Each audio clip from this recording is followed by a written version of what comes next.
Alex, let me start with you. What do you make of this entire plot?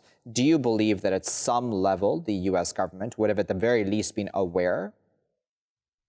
So, U.S. policy is that we don't do that type of stuff at this point. Although we did do clandestine operations in Iran in 1953 and Guatemala in 1954, we haven't done these since the Cold War.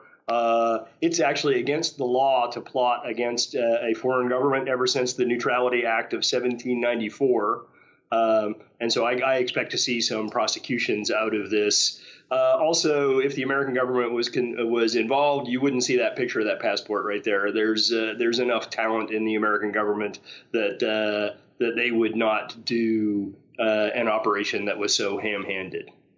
Indeed, that's the thing that struck me, Louise, is that all of this seemed kind of amateurish, doesn't it?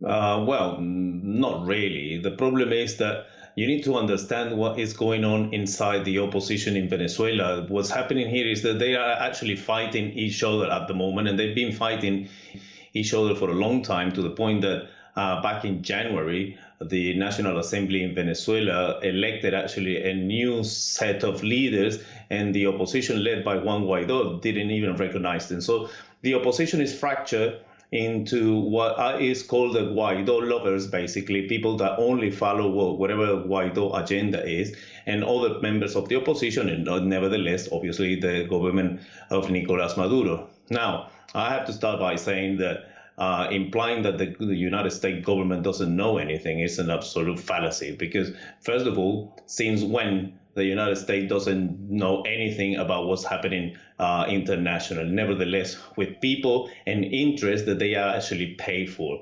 Let me remind the people, or the people that don't know, that the United States government does have an institution called USAID, which they use, and it's actually written on their website, so it's not something that I'm making up, that they provide funds to multiply and encourage democracy and all these things that they always claim for